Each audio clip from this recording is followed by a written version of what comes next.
नमस्कार दोस्तों, आज मैं एक एप्लीकेशन की जानकारी आपको देने वाला हूं जिसको बहुत सारे लोग यूज़ करते भी होंगे और बहुत सारे लोगों को जिनको पता भी नहीं है कि एडिटिंग के लिए मोबाइल में कैनवा नाम से एक एप्लीकेशन है जिसको हम लोग एडिटिंग के लिए यूज़ करते हैं।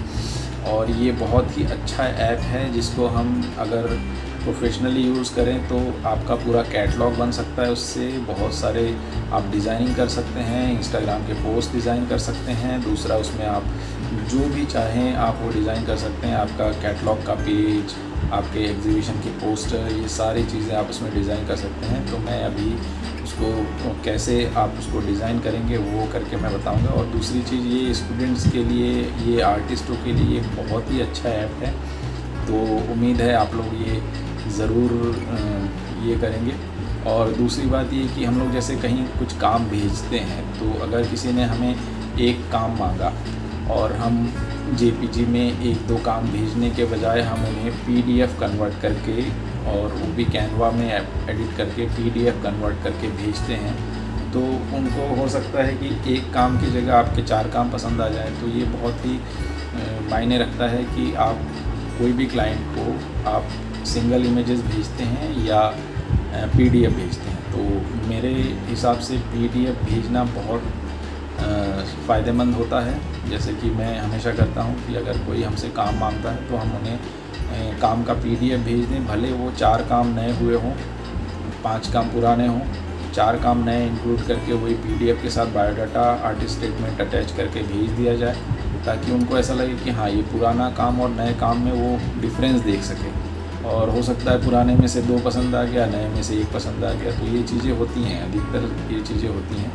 तो इस चीज़ का ख़ास ध्यान रखें। और ये जो मैं ऐप का जानकारी उसमें दे रहा हूँ उसको आप ध्यान से देखें, तो आपको किसी के ऊपर ऐसे निर्भर नहीं रहना पड़ेगा कि मुझे एप्लीकेशन कैसे वो करना है, कैसे एडिट करना है, वह क्या करना है। क्योंकि मेरे पास अगर लैपटॉप नहीं है तो मैं कैसे एडिट करके भेजूँ। क्योंकि बहुत सारी गैलरियाँ अभी आजकल एक्सेल शीट भरवाती हैं, तो बहुत सारे लोगों को एक्सेल शीट भरना भी नहीं आता। तो वो चीज़ों पे भी ध्यान रखना चाहिए कि हमें एक्सेल शीट कैसे भरना है, हमें अपने प्राइस क्या करना चाहिए, कैसे रखना चाहिए। दूसरी बात ये कि हमें काम में मीडियम साइज़, एयर और टाइटल, ये 5-4 चीज़ें खास, और आपका नाम, ये चीज़ें आपको इमेज के नीचे बाकायदा उसमें लिखा हुआ होना चाहिए। आप कहीं भी काम भेजो, आप वो भेजो, आपका प्राइस लिस्ट एक्सेल शीट में भेजो, कोई दिक्कत नहीं होगी। और ये बहुत ज़्यादा अच्छा एडवांस तरीका है कोई भी गैलरी के साथ एक प्रोफेशनल वे में गैलरी को काम दिखाने का। तो उम्मीद है आप मेरे वीडियो से संतुष्ट हुए होंगे। और आप ज़रूर इसका डिस्क्रिप्शन जो भी है एप्लीकेशन का, उसका नीचे डिस्क्रिप्शन में दिया हुआ है लिंक, तो आप लोग ये ज़रूर उसको कैसे हैंडल करते हैं, कैसे चलाते हैं, वो ज़रूर सीख जाएंगे। अगर आप मेरे वीडियो से संतुष्ट हैं तो कमेंट करके ज़रूर बोलिएगा। Thank you. तो सबसे पहले आप कैनवा नाम का ऐप डाउनलोड कर लें, और जिस प्रकार हम डाउनलोड करते हैं उसके बाद आपको ये इस तरह का एक फंक्शन आपको सामने दिखाई देता है। और दूसरी बात ये, जैसे फंक्शन आते ही आपको अलग अलग साइज़ में ये पोस्टर इस तरह के आ जाएंगे। तो आपको पोस्टर का साइज़ सेलेक्ट करना है। आपको पैम्पलेट्स में से आपको अगर कुछ चाहिए, ये चीज़ें आपको दिखेंगी वहाँ पे रेडीमेड, उसमें भी आप एडिट कर सकते हैं, या आप नया कोई पोस्टर या साइज़ लेके उस पर आप शुरू कर सकते हैं। इसमें बहुत सारी चीज़ें, अलग अलग शेप्स हैं, अलग अलग एरोज़ हैं, फिर उसके बाद जो भी आपको चाहिए आप उसमें से उठाए, फ्रेम हैं, बॉर्डर्स हैं, स्क्वायर, राउंड, और अलग तरह के फ्रेम्स भी हैं, ग्रेडियंट हैं। तो जो भी चीज़ें चाहिए इसमें आप अलग बहुत अच्छे से डिज़ाइन कर सकते हैं। और दूसरी बात, इसमें सोशल मीडिया के जैसे इंस्टाग्राम हो गया, व्हाट्सअप हो गया, इन सब के सिंबल्स भी हैं। तो जैसे मान लीजिए आपको नंबर और ये सारी चीज़ें करनी हैं, तो जैसे आपको व्हाट्सअप नंबर देना है तो आप व्हाट्सअप का सिंबल लेके उसमें डाल सकते हैं, जीमेल का, इंस्टाग्राम का। तो इस प्रकार अलग अलग चीज़ें हैं, बस आपको इसमें से चूज़ करना है और फ़ॉन्ट सेलेक्ट करना है, उस हिसाब से आपको ये हो जाएगा। तो यूट्यूब वीडियो बनाने के लिए मैं अधिकतर ये इसमें से ये सिंबल्स यूज़ करता हूँ।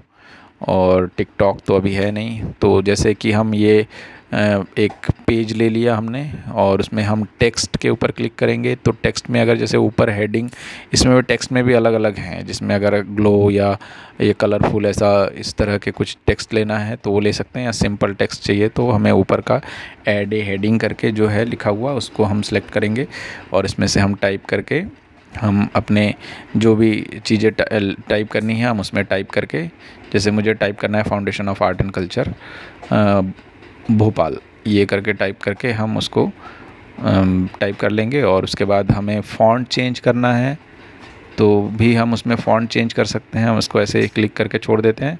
फिर हम नीचे आते हैं, इसमें चेंज फ़ॉन्ट्स करके है, फ़ॉन्ट्स में देखेंगे इसमें बहुत सारे अलग अलग तरह के फ़ॉन्ट्स हैं। तो आपको एक फ़ॉन्ट सेलेक्ट कर लीजिए और फिर इसको जो फ़ॉन्ट का साइज़ है आप छोटा करेंगे तो एक लाइन में ये ऊपर आ जाएगा। और जैसे ये ऊपर आ जाएगा इसमें अपने आप मिडिल, सेंटर, ये सारी चीज़ें आ जाती हैं। तो आप बहुत इजीली ये कर सकते हैं। और साथ ही फिर हम जैसे एक लाइन या 2 लाइन में इसको रखना है तो हम उस प्रकार इसको कर सकते हैं। और फिर हमें इमेज चाहिए कोई, तो हम गैलरी में जाएंगे। गैलरी में जाके हमारे मोबाइल में जो इमेजेस सेव हैं हम उसमें से इमेजेस सेलेक्ट करेंगे। और सेलेक्ट करने के बाद हमने जैसे डाउनलोड से इमेज सेलेक्ट करके निकाल लिया और उसको इनलार्ज करना है, या ये सारी सुविधाएं उसमें दी हुई हैं। आपको क्रॉप करना है, इनलार्ज करना है, जो भी चीज़ें आपको करनी है बहुत इजीली आप उसको, मैं ये कहना चाहता हूँ अगर 2 घंटे आप उसको समझने के बाद चलाते हैं तो मैं बोल रहा हूँ कि आपको कंप्यूटर में फ़ोटोशॉप चलाने की ज़रूरत नहीं पड़ेगी। ये इतना सुपर्ब है एडिटिंग के लिए। तो ये बहुत ही अच्छा ऐप है। जैसे इमेज को अगर हमें क्रॉप करना है तो हमें उसके ऊपर डबल क्लिक करना होता है। डबल क्लिक करने के बाद वो बैकग्राउंड का इमेज वो सिलेक्ट कर लेता है। फिर हमें इसका शेप चेंज करना होगा, जितना हमें क्रॉप करना है उस हिसाब से क्रॉप करके फिर उसको हम उस शेप में ले आते हैं। जैसे उसके नीचे कुछ लिखा हुआ है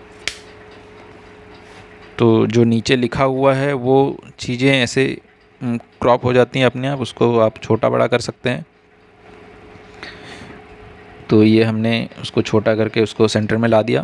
अब हमें कोई भी पेंटिंग का टाइटल, आर्टिस्ट का नाम, साइज़, मीडियम और ईयर लिखना होता है। तो हमें उसके लिए छोटा फ़ॉन्ट लेना है।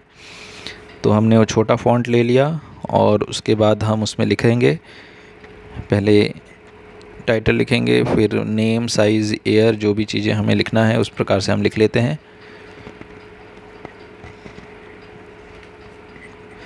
फिर जैसे ये चीज़ें होती जाएंगी, जैसे हमें कुछ एक पेज डिज़ाइन करना है तो हम उस प्रकार से कर सकते हैं कि इसको। और बहुत सारे लोगों की ये डिमांड थी कि आप कैसे एडिट करते हैं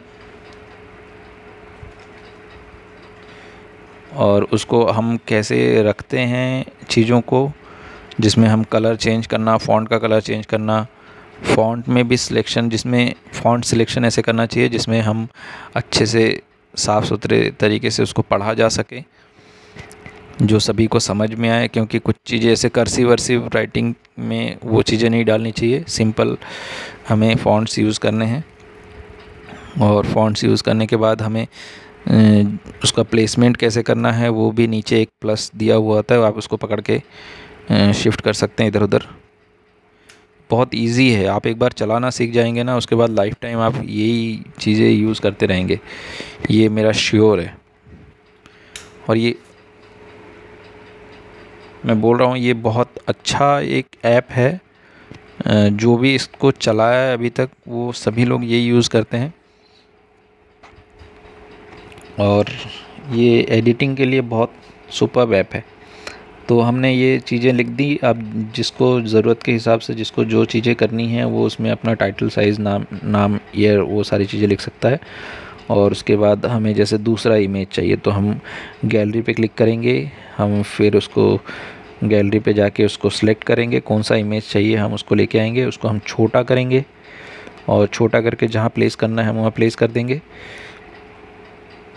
फिर जैसे हमें कुछ टेक्स्ट चाहिए, उसके बारे में कुछ लिखना है तो हम वापस से वो मीडियम उस पे जाएंगे और वो टेक्स्ट लेके हमें जैसे कुछ काम का डिस्क्रिप्शन लिखना है तो हम साइड में जाके उस एक प्लेस पे उसको लिखेंगे।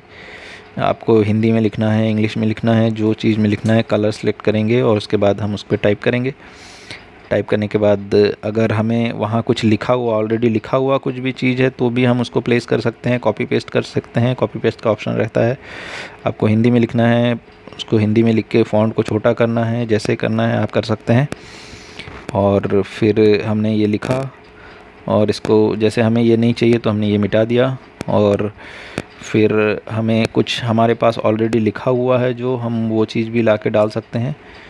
तो इस प्रकार हम उसको वापस हम ओपन करेंगे गैलरी, और गैलरी में हमारे पास लिखा हुआ एक फॉर्मेट में दिया हुआ है तो हम वहाँ जाएंगे और वो ढूंढ के निकाल के लेके आएंगे। और इसमें से जैसे नीचे का वो पार्ट है तो बाकी चीज़ें हम क्रॉप कर देंगे।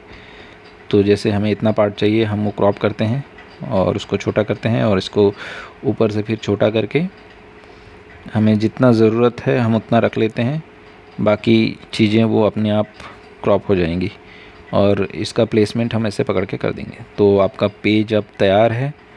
एटलीस्ट इस तरह के प्रोजेक्ट या किसी चीज़ में दिखाने के लिए, इस तरह के प्रेजेंटेशन के लिए ये एक बेहतरीन ये है। आपका जैसे साइज़ और स्पेस देख लें कि आपको किस प्रकार कितना स्पेस छोड़ना है। और फिर हमें नीचे सेव का ऑप्शन आता है, हम उसमें सेव करेंगे तो ये JPG में सेव हो जाएगा। जिस प्रकार आप फ़ोटोशॉप के लिए काम करते हैं ये सेम उसी तरह का है।